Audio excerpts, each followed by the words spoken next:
irmãos? Coisa boa, né? Estarmos aqui nessa quinta-feira quente. Você está animado? Glória a Deus. Deus é bom. E eu fiquei pensando num assunto para eu poder tratar com os irmãos que pudesse remeter, na verdade, dar lembrança do que é uma quinta-feira quente. O que é exatamente uma quinta-feira quente. E Deus ele começou a me levar numa outra linha, num outro tipo de pensamento. E eu confesso para os irmãos que eu fiquei um pouco receoso.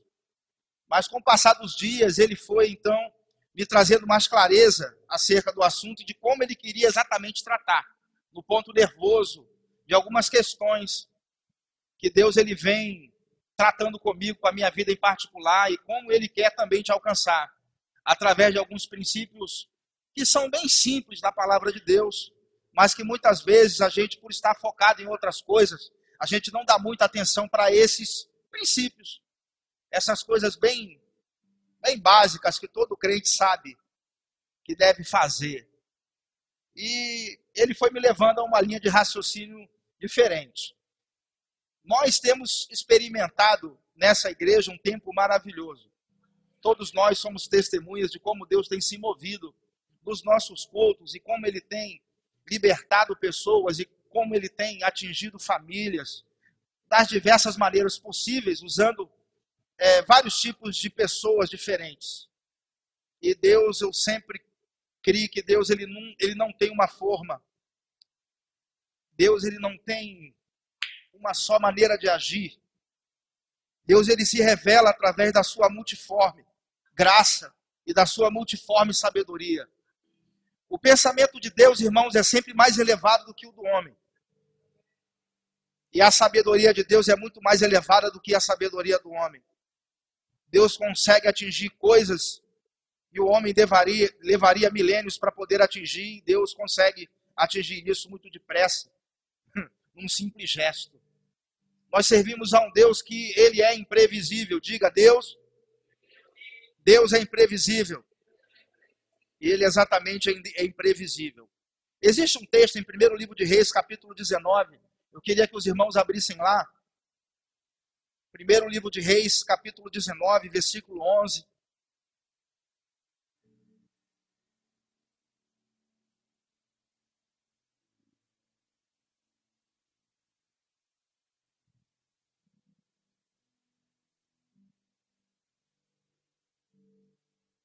Primeiro livro de Reis, capítulo 19, versículo 11. Quem achou diz só alegria. Amém. Que bom, né, irmãos? Um bom número de pessoas na quinta-feira. Que coisa boa. 19, 11. Ao que Deus lhe disse, vem cá fora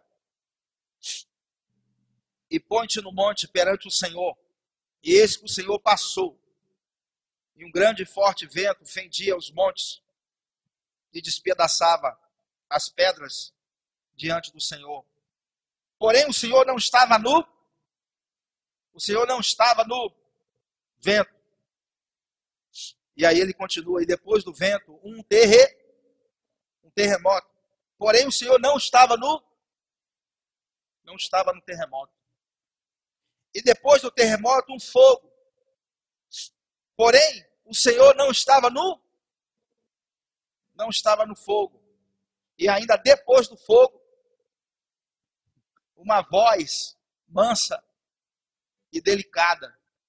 Uma voz mansa e suave. E ao ouvi-la, Elias cobriu o rosto com a capa. E saindo, pôs-se à entrada da caverna. E eis que lhe veio uma voz que dizia, que fazes aqui, Elias? Glória a Deus, irmãos. Esse texto todo mundo conhece. Elias foi um grande profeta de Deus, o primeiro a ressuscitar o morto. Homem cheio do Espírito. E ele havia desbaratado os profetas de Baal. Deus havia respondido a Elias através do fogo, quando ele orou e caiu fogo do céu e consumiu a água, o holocausto. Deus havia respondido já a Elias com fogo, sendo que dessa vez Deus não estava no fogo. Certamente que Deus havia respondido a Israel quando eles estavam de frente para o Mar Vermelho e soprou um forte vento oriental. Deus havia respondido a Israel mostrando o caminho da travessia. O vento soprou e o mar se abriu. Deus já havia respondido através do vento. Talvez Elias esperasse ouvir a voz de Deus através do vento. Mas também Deus não estava no vento. Deus já havia respondido através do terremoto em 1º livro de Samuel, capítulo 14, quando o exército de Israel, eles enfrentaram os filisteus e a terra tremeu. E Deus mostrando que estava com Israel. Deus havia respondido também através do terremoto, sendo que dessa vez ele não estava no terremoto. E Deus então, ele se mostra de uma maneira diferente.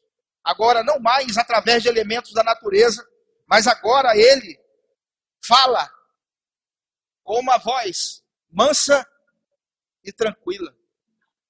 Uma voz mansa e suave. Deus tem suas maneiras de se mover, de agir. E o fato de não ser da nossa maneira não significa que Deus não esteja falando ou fazendo alguma coisa. Nós queremos sempre que Deus faça de acordo com o meu plano, porque eu acho que o meu plano sempre dá certo. Mas, irmãos, é melhor confiar no plano de Deus, porque o plano de Deus é que dá certo. O plano do homem já se mostrou fracassado muitas vezes, por mais elaborado que seja.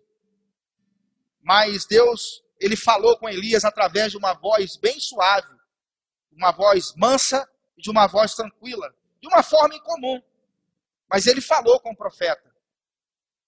E o profeta então apresentou as suas queixas. Porque Deus, ele não tem uma maneira só de agir. Ele age de diversas formas, de diversas maneiras. Por que eu estou falando isso? Porque eu quero que os irmãos entendam que muitas vezes nós pensamos numa quinta-feira quente, e talvez eu e você pensamos numa quinta-feira quente onde haja manifestação de sinais, de prodígios, de maravilhas, onde nós esperamos que Deus resolva todos os nossos problemas, onde Ele vai se manifestar e vai vir a unção do Espírito numa unção coletiva, onde todos nós vamos nos alegrar, rir da correria. Deus também se move dessa forma, Deus também se move dessa maneira. Deus tem suas formas de agir.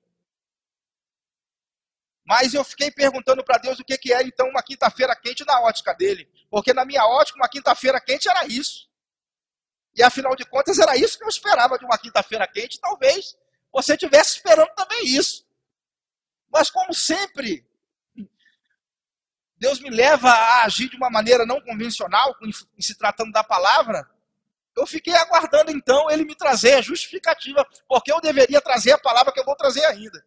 Porque eu só estou justificando a palavra que eu vou trazer, eu ainda não falei nada.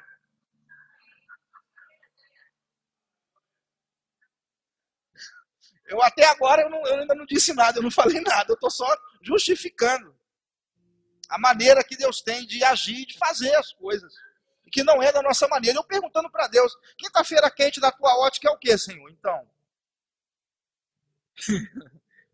E aí ele falou algumas coisas comigo, e eu queria compartilhar com você. Vá lá comigo em Apocalipse capítulo 3. Eu não vou pregar sobre escatologia, fica tranquilo. Nós vamos ter um seminário aqui, um curso extensivo de escatologia.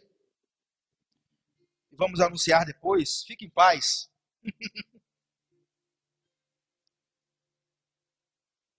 O que é uma quinta-feira quente na ótica divina? O que é ser quente na ótica para Deus? O que é ser quente? Apocalipse capítulo 3, versículo 14.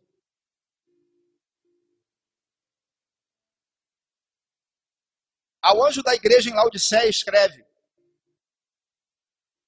isto diz o Amém, a testemunha fiel e verdadeira, o princípio da criação de Deus. Conheço as tuas. Ele conhece, irmãos, as nossas obras. Conheço as tuas obras, que nem és frio e nem quente. Tomara fosses frio ou quente. Assim porque és morno, e não és quente, nem frio, vomitar-te-ei da minha boca. Olha, irmãos, o que Deus está falando conosco. Conheço as tuas obras, e sei que nem és frio, e nem és quente. Mas porque és morno, vomitar-te-ei da minha boca. Eu noto nesse texto que Deus não faz muita diferença se é quente ou se é frio.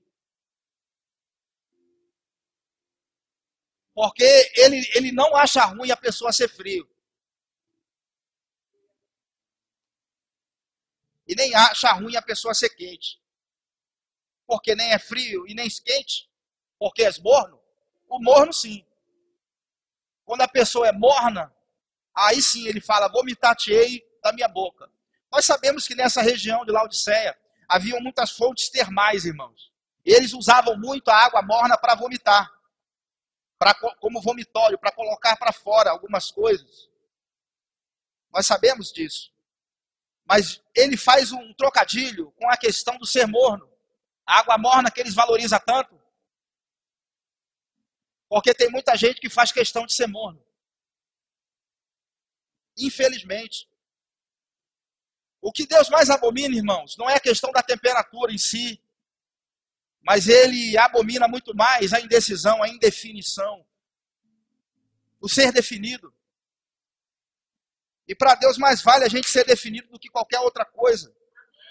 Porque enquanto eu estou em cima do muro, eu não posso desfrutar do evangelho em plenitude.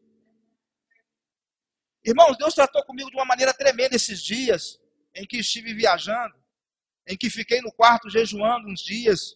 E é ótimo a gente fazer isso, eu não posso fazer isso em casa. É ótimo você pular uma ou duas refeições e ficar ali com o Senhor.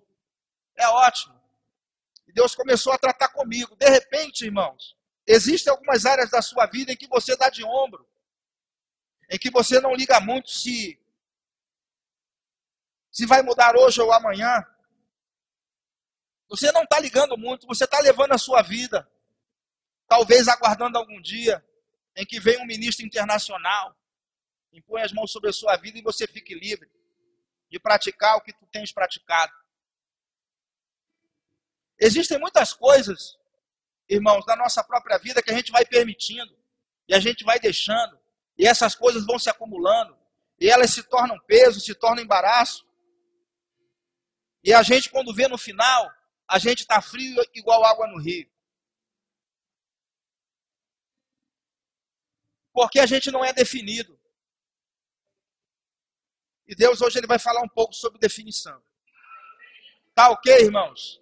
Então, não sou eu, é o Senhor, tá bom? Eu sou simplesmente um canal. E eu sei que isso aqui é um alicerce para as outras quintas que virão. Porque se a gente formar uma base segura agora, o que vai vir vai ser só torrente. Vamos nos alinhar à ótica divina do que é ser quente, aleluia. A gente se alinha à ótica divina do que é ser quente, e ele então vai se alinhar. Ele vai olhar para a nossa ótica e vai valorizar também. Se a gente não valorizar a ótica dele do que é ser quente, talvez ele não valorize tanto a minha ótica. Por que que eu não ligo para Deus e vivo como se ele não existisse?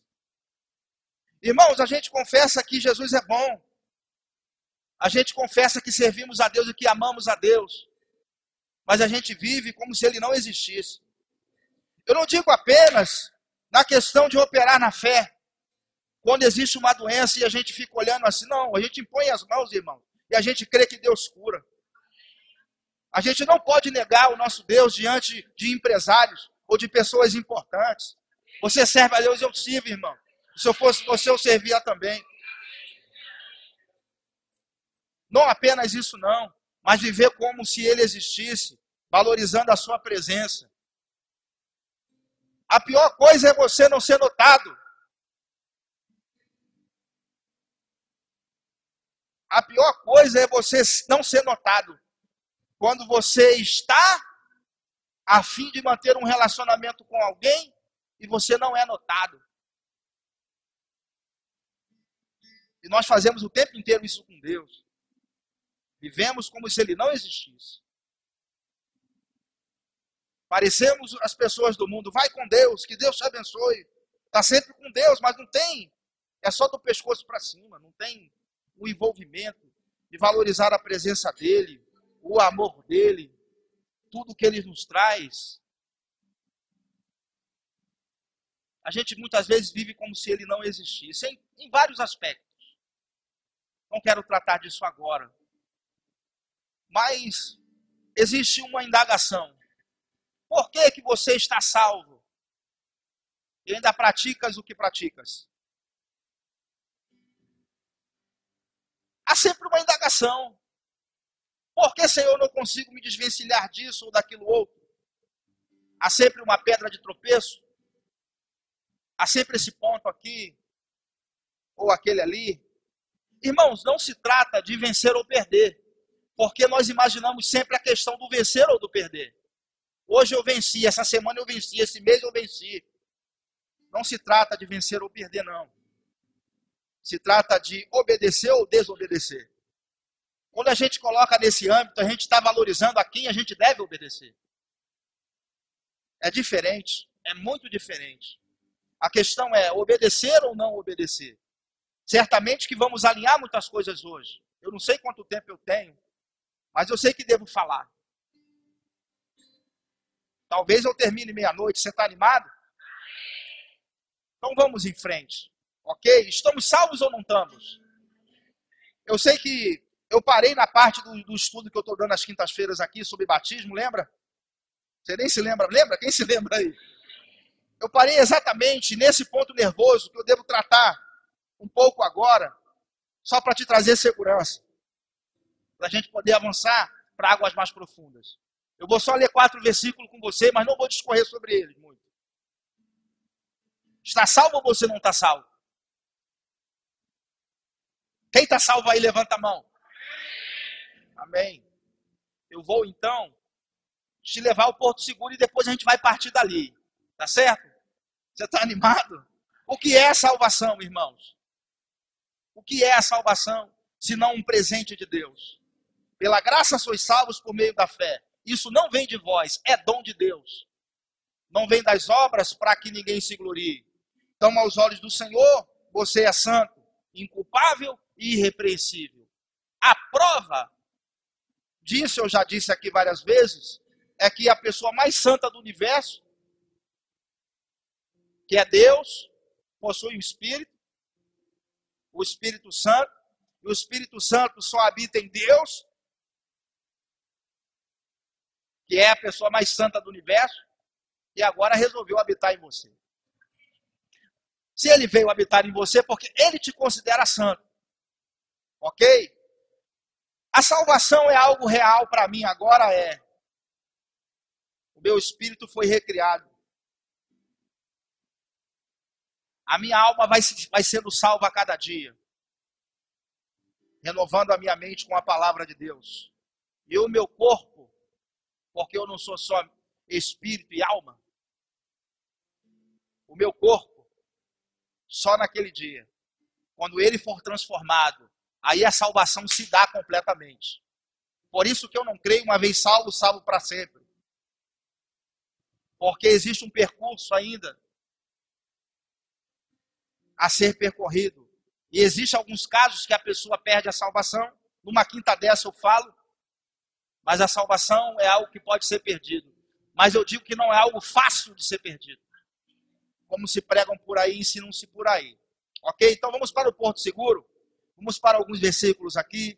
Eu vou te mostrar isso exatamente. Que a salvação é algo real. Mas não se completou ainda. Romanos 8, versículo 20. Eu vou voltar para a linha que eu estava, tá certo? Eu quero só fundamentar essa questão da salvação. Romanos 8, versículo 20. Não abandonei aquela linha, não. Nós vamos voltar para ela. Romanos 8, 20. Todo mundo achou? Porquanto a criação ficou sujeita à vaidade, não por sua vontade, mas por causa daquele que a sujeitou, na esperança de que também a própria criação há de ser liberta do cativeiro da corrupção, para a liberdade da glória dos filhos de Deus. Porque sabemos que toda a criação conjuntamente geme e está com dores de parto até agora. E não só ela, mas até nós que temos as primícias do Espírito. Também gememos em nós mesmos, aguardando a nossa adoção. A saber o quê? A redenção do nosso corpo. Aí ele fala assim, porque na esperança fomos salvos. Ó, salvação é algo que eu tenho agora, creio que estou salvo, mas que ela vai se manifestar completamente quando o meu corpo for glorificado. Até lá, eu devo permanecer fiel a Deus e firme. Ok? E aí ele continua. Ora, a esperança que se vê não é esperança. Porque o que alguém vê, como espera? Mas se esperamos o que não vemos, com paciência o aguardamos. Ok? Vamos para Tiago, capítulo 1, versículo 21. Tiago 1, 21.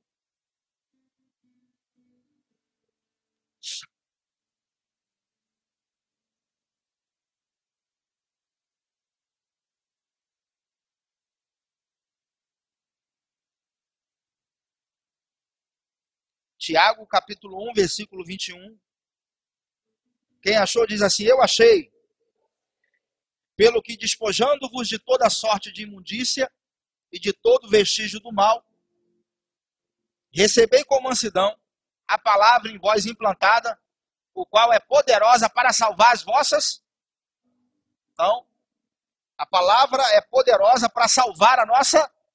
Meu espírito foi recriado, a minha alma, especificamente a minha mente, ela precisa agora ser renovada com a palavra de Deus. Eu preciso me expor à palavra, dar crédito à palavra, porque nem todos que se expõem à palavra estão dando crédito ao que está ouvindo. Você está aqui, está ouvindo a palavra, mas se você não quiser obedecer a palavra, essa palavra não vai fazer diferença para você. Ela não vai trazer para você resultado. Quantos sabem que a palavra é viva? Eficaz, mais penetrante do que qualquer espada de 2 gumes. A palavra de Deus é viva e tem eficácia. O problema não está na palavra. O problema está em mim. Que preciso ter a consciência de praticar ela. Ok? Romanos capítulo 13, versículo 11, vai me trazer um outro panorama.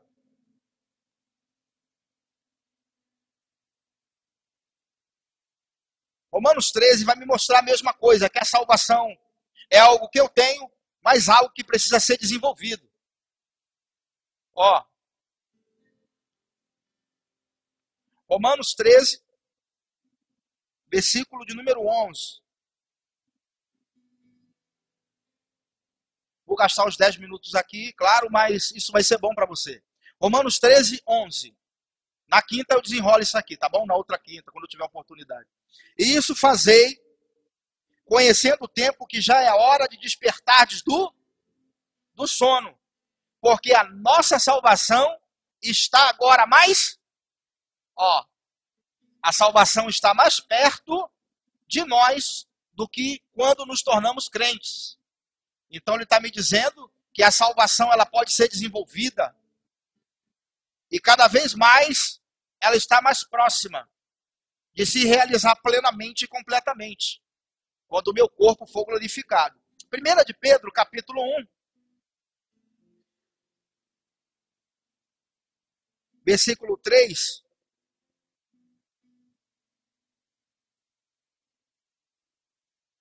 Primeira de Pedro, capítulo 1, versículo de número 3.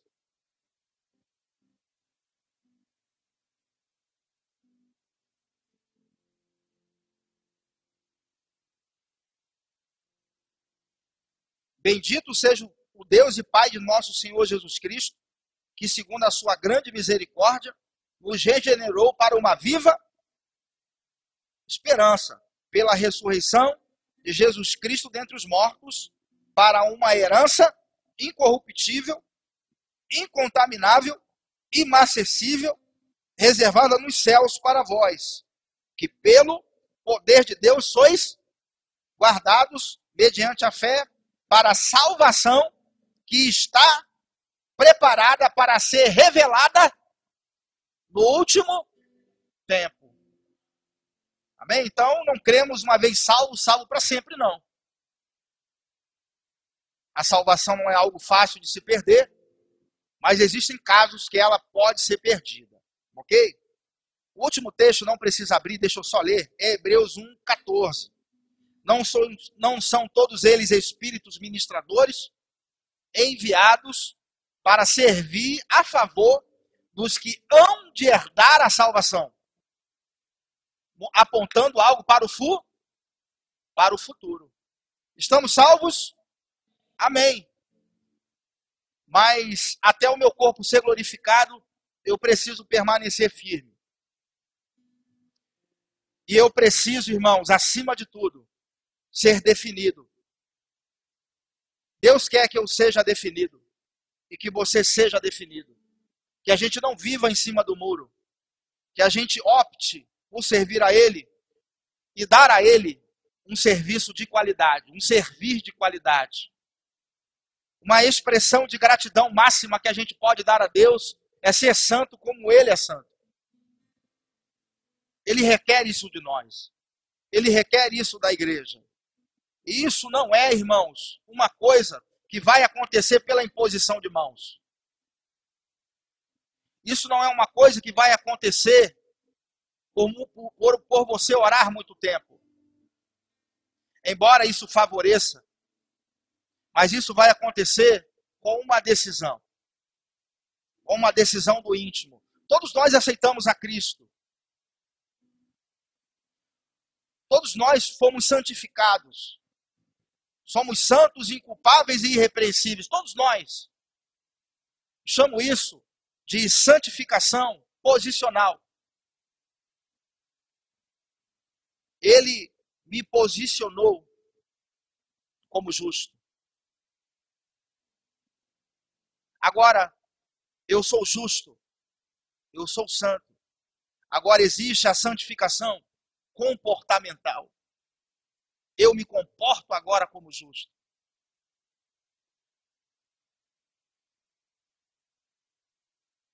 Eu não apenas sou justo agora, porque Ele me fez justo, isso é inegociável. Mas agora, diante de toda a graça que Ele demonstrou para comigo, eu me comporto como justo.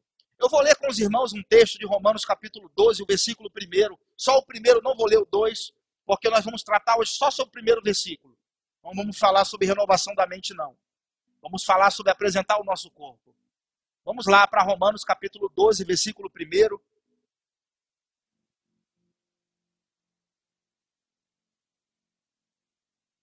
Deus quer que nós sejamos definidos, irmãos.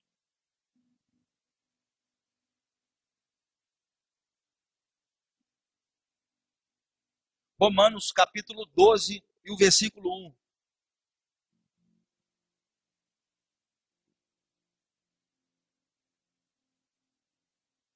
Rogo-vos, pois, irmãos, pela compaixão de Deus ou pelas misericórdias de Deus, que apresentei os vossos corpos como um sacrifício vivo, santo e agradável a Deus, que é o vosso culto racional. Só até aqui. Por que Paulo está falando isso para crentes em Roma? Você sempre vai ver um ou outro apóstolo nas suas cartas e epístolas, eles falando acerca da santificação dos crentes.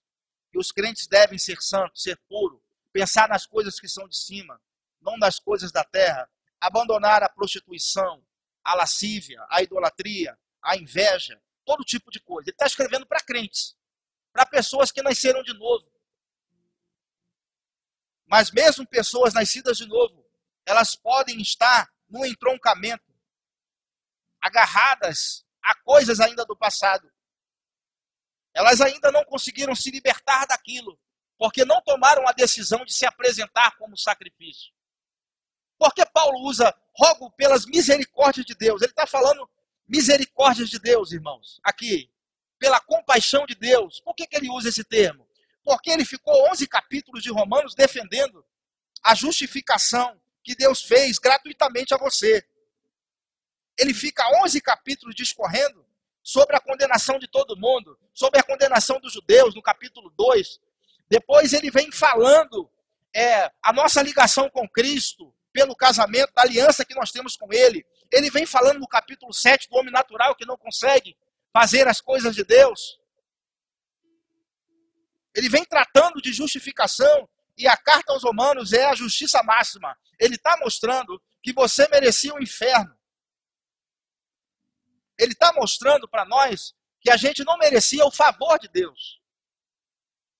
E que foi por infinita graça, por infinita misericórdia, por Deus pensar em você, por Ele pensar em você, na sua vida. Foi tudo que Ele fez, dar o filho dele, entregar o filho dele para morrer no seu lugar. Então, depois de discorrer 11 capítulos sobre isso, e ele conclui que a gente entendeu, ele está concluindo que a gente entendeu a misericórdia de Deus toda.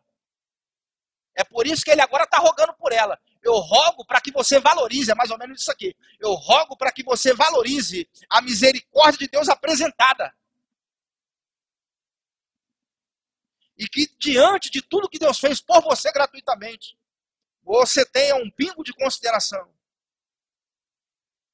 De agora, conhecendo tudo isso, apresentar o vosso corpo como sacrifício vivo. E quando a palavra apresentar está seguida de sacrifício, está se referindo à apresentação do sacrifício cerimonial. Quando um homem, ele oferecia um animal para ser morto no lugar dele, pelos pecados que ele cometeu. E ele oferecia esse animal. E esse animal, uma vez oferecido, não tinha mais como fazer mais nada, porque ele já foi oferecido uma vez. Ou seja, o que ele está rogando por nós é uma apresentação de uma vez por todas. Eu me apresentar a Deus de uma vez por todas. Não na possibilidade de voltar atrás, mas eu decidi fazer isso. Porque existe poder para te levar a isso. De não mais viver como você vivia antes, mas agora se apresentar definido. Deus, eu realmente quero mudar. Minha vida foi assim até aqui, nesse ponto. De agora em diante, eu não vou mais praticar essas coisas. Eu vou realmente ser aquilo que o Senhor quer que eu seja. Isso é que Paulo está querendo dizer. Apresentar o corpo em sacrifício vivo. E o animal não podia ter defeito. Você não pode se apresentar com os defeitos que você tem. Você precisa deixar de lado. Considerar que o pecado não é uma coisa boa. Tanto não é uma coisa boa que Deus deu o filho dele para limpar, para tirar de você. Considerar como Deus considera o pecado uma coisa ruim, uma coisa nociva, uma coisa que destrói a sua saúde, destrói a sua vida, apaga, muitas vezes, o fogo do Espírito.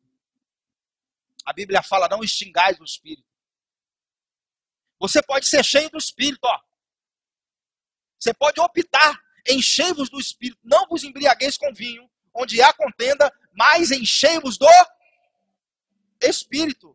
Mas na contrapartida você pode extinguir. Significa Deus insistir, ano após ano insistir,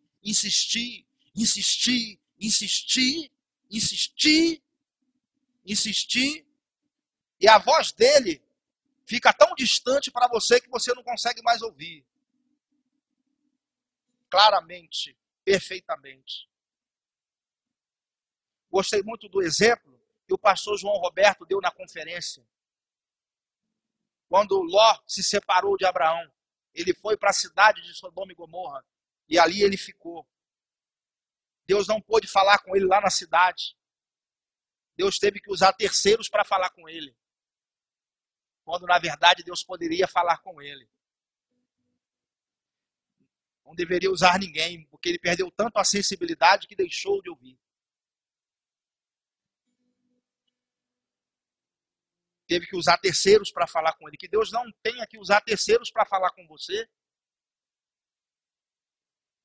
Irmãos, uma coisa tremenda é que Jesus disse: aquele que tem os meus mandamentos e os guarda, esse é o que me ama. E eu também o amarei e me manifestarei a ele. E Jesus quer tanto se manifestar a nós, além da medida, além da conta, além do que a gente pensa ou sonha. Muito além, irmãos. E a gente está tão preso, né, a certas coisas, quando na verdade Deus ele quer nos dar essas coisas como consequência de uma vida entregue a Ele, de uma comunhão com Ele. A melhor coisa é receber sem pedir. É quando você não precisa pedir e chega. Você não estava nem pensando nisso. É a melhor coisa, é andar assim, sem se preocupar com nada, enchendo a cabeça de coisa ruim o tempo inteiro, ao invés de colocar a palavra para dentro e valorizar a presença. Muitos têm sido Marta e poucos têm sido Maria nesses dias. Dias em que o mundo anda tão estranho e tão diferente. E dentro da igreja, a indiferença continua. A indiferença com o irmão, muitas vezes. Alguém que precisa, alguém que necessita de um abraço, de uma atenção, de uma oração, de uma conversa, alguém que simplesmente quer apenas falar. Mas você está tão preocupado com a sua lista, com os seus problemas, que Deus não pode nem usar você para alcançar outras pessoas. Como nós temos vivido o evangelho egoísta, irmãos. E como Deus, Ele deseja que isso mude. Que isso venha a mudar. Existe um outro texto que vai falar sobre a questão de apresentar. É quando Jesus ele foi apresentado no templo. Usa a mesma palavra. Ele foi apresentado. Ou seja, ele foi consagrado. Não tinha mais volta. Não tinha mais retorno. Que coisa boa é triunfar sobre o pecado. Você levantar de manhã e triunfar sobre as coisas que te escravizam. A Bíblia é bem clara que diz assim: aquele a quem você se apresenta para servir, esse vai ser o seu Senhor. E você vai ser o seu escravo. Se há o pecado ou se há Deus. Ou você pode se apresentar hoje para servir a Deus em novidade de vida. Ou você pode continuar servindo ao pecado. E é uma decisão minha e sua. Isso não tem nada a ver, irmãos, com oração. Isso tem a ver com quebrantamento. Irmãos, o que Deus mais valoriza nesse universo, eu vou falar de universo que é uma coisa bem ampla, no universo. Deus mais valoriza. O que você mais valoriza? De repente nós valorizamos passar numa universidade, a gente celebra e dá uma festa. Quando você consegue uma casa, você celebra e dá uma festa. Quando você recebe uma promoção no seu emprego, você celebra e dá uma festa. Quando você faz aniversário, você celebra e dá uma festa. Damos festa porque consideramos aquilo importante. Mas o único texto que mostra que que existe uma festa é quando um pecador se arrepende. É o que ele mais valoriza. Sabe por quê? Porque ele acredita no homem. Se não acreditasse, ele não daria o seu filho para morrer. Ele aposta no arrependimento do homem. Ele aposta que o homem pode se arrepender e resolver viver para ele, mudar completamente, largar e abandonar tudo e o seguir. Muitos têm se apresentado para a salvação, poucos têm se apresentado para ser discípulo. Porque o ser discípulo exige mais envolvimento, exige mais dedicação. E Jesus nos mandou fazer discípulo. Ele foi bem claro. E de fazer discípulo de todas as nações. E a palavra discípulo é imitador do mestre. Nós sabemos, irmãos, que a cruz é o sinal máximo de renúncia. Porque até mesmo ali, Jesus Cristo, quando ele quis, pensou um pouco em fazer a sua vontade, ele diz assim: Pai, não seja feita a minha, mas a sua. Renúncia.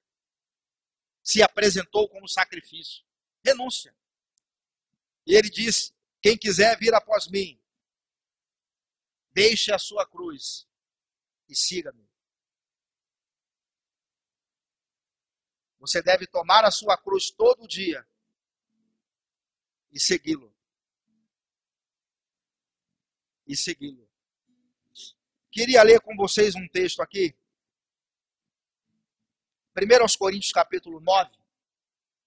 Graças a Deus que falei tanto e ainda falta 5 minutos para eu terminar. 1 Coríntios 9, versículo 24. E a Andréia, ela estava pegando nessa linha na quinta-feira passada. Na questão do foco. Ela falou que nós precisamos ter foco. Quem se lembra aqui?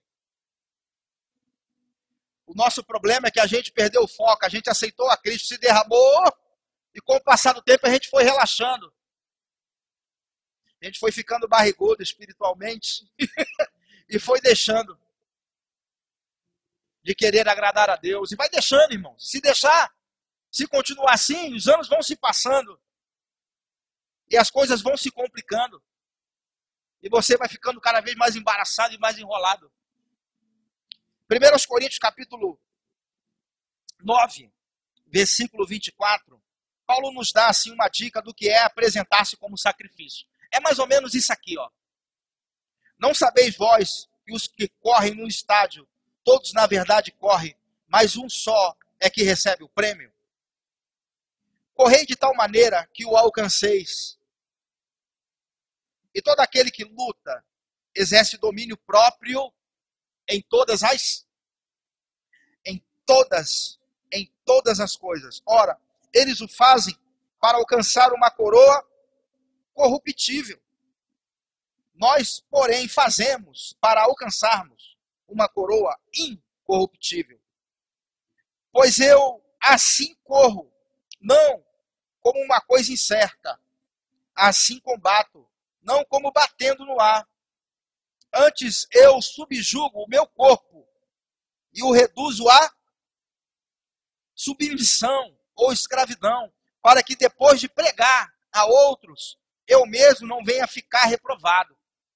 Então Paulo estava o tempo inteiro preocupado em não apenas pregar a palavra, mas ele ser o exemplo da palavra que ele prega.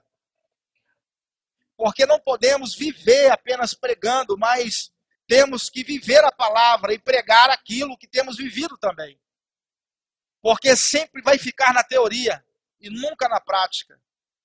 Apresentar o seu corpo em sacrifício vivo significa você ter o foco de agradar a Deus quando sair da sua casa, quando você vai dormir, quando você está sozinho. Porque na verdade você nunca está sozinho. Porque os olhos do Senhor estão em todos os lugares, contemplando os bons e os maus. Provérbios capítulo 15, versículo 3 fala isso. Não tem como fugir dos olhos de Deus. Mas nós precisamos nos expor a essa palavra. E não apenas se expor a ela, mas praticar a palavra de Deus. E Paulo tinha uma meta, e a meta dele era essa. Eu queria ler só mais um texto com os irmãos. Depois eu quero orar com você, ok? Colossenses capítulo 3, versículo 1. Paulo, lembre-se, Paulo está escrevendo para crentes, ok? Essa carta aqui são para crentes. Pessoas que nasceram de novo. Colossenses capítulo 3. Vou ler 2 textos, tá bom? Ok? Colossenses 3:1. E depois eu vou ler 2 Timóteo 2:19. E a gente vai encerrar por aqui. Que quinta-feira quente, né, irmão? Aleluia. Colossenses 3:1. Se, pois, foste ressuscitado juntamente com Cristo, buscai as coisas que são de... Quem ressuscitou com Cristo aqui? Amém. Ele está falando para a igreja, está falando para nós. Onde Cristo está assentado, à destra de Deus. Pensai nas coisas que são de cima, e não nas que são da terra.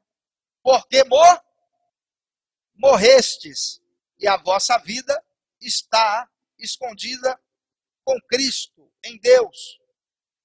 Quando Cristo, que é a nossa vida, se manifestar, então também vós vos manifestareis com Ele em glória.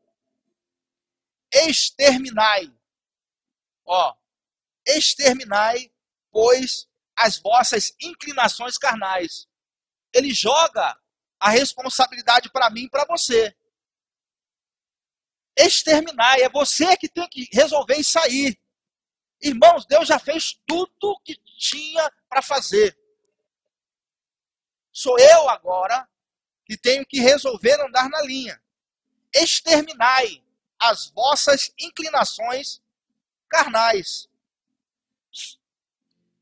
A prostituição, a impureza, a paixão, a vil concupiscência, a avareza, que é a idolatria, pelas quais coisas vem a ira de Deus sobre os filhos da desobediência, nas quais também em outro tempo andastes quando vivias nelas.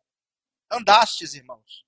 Mas agora, despojai-vos também de tudo isso, da ira, da cólera, da malícia, da maledicência, embora a maledicência não seja prostituição, mas está na mesma lista.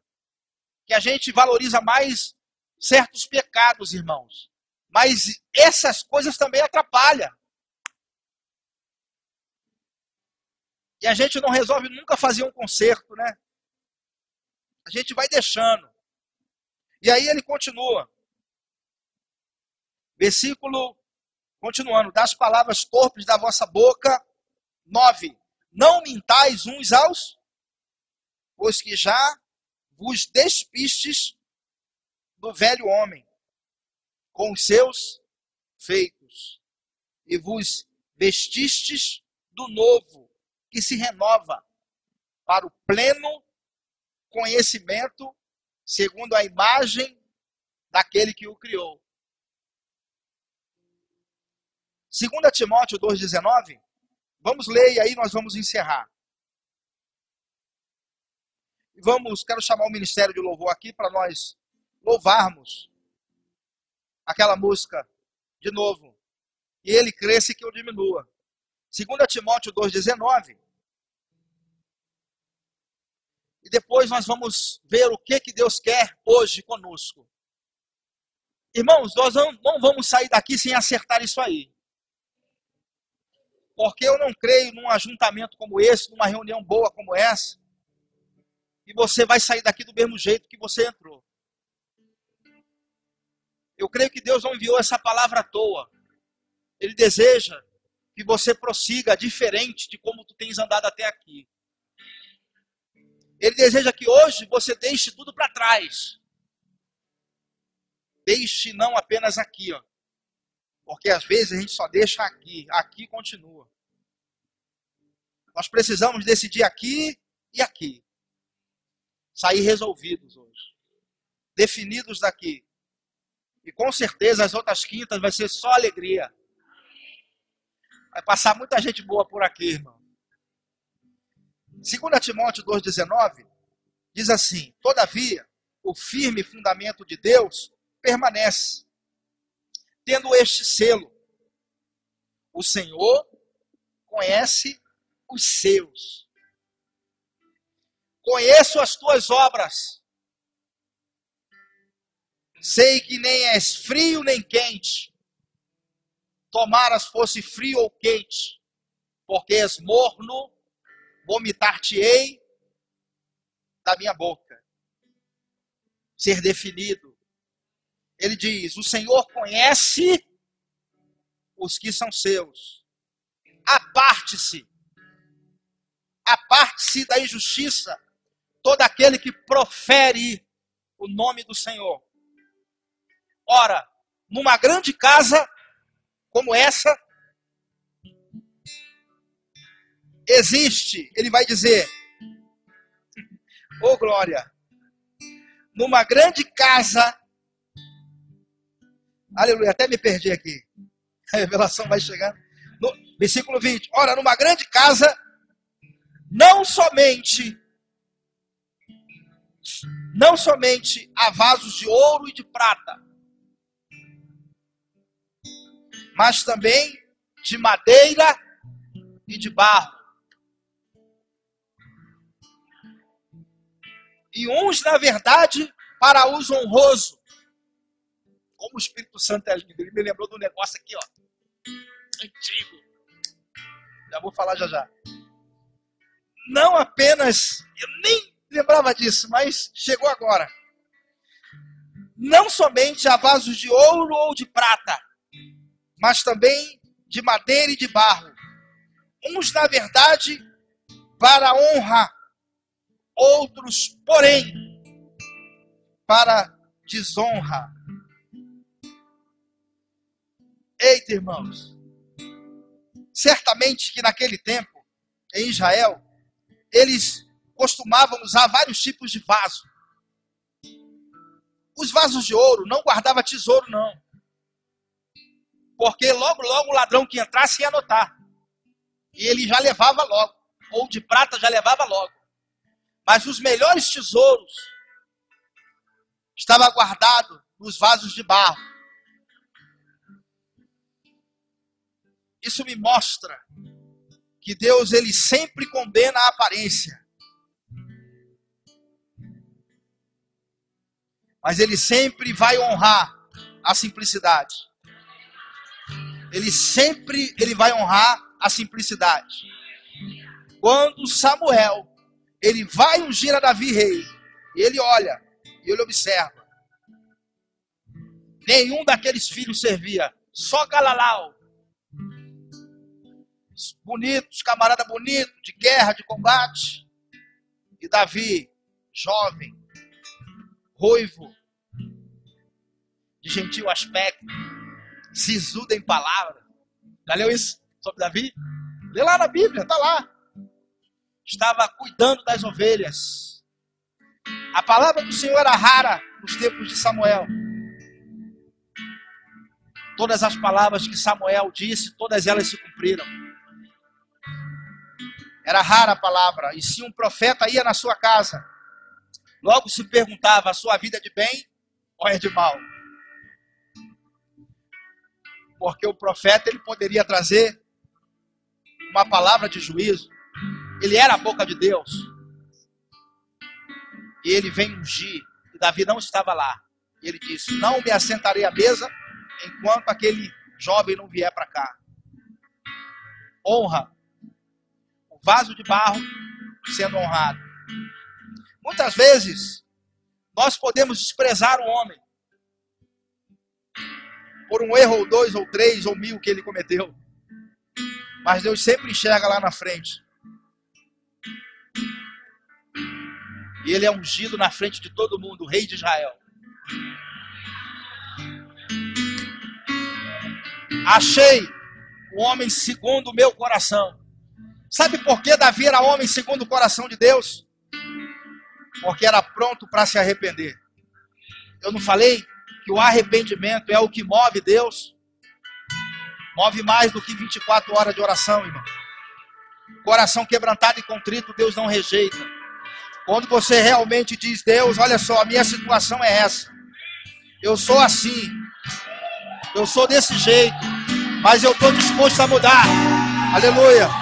Mas eu estou disposto a mudar. Eu estou disposto a me alinhar a partir de hoje. Vamos ficar em pé. Eu estou disposto a mudar. Eu estou disposto a me alinhar. Eu estou disposto a seguir em frente. Não quero mais viver assim.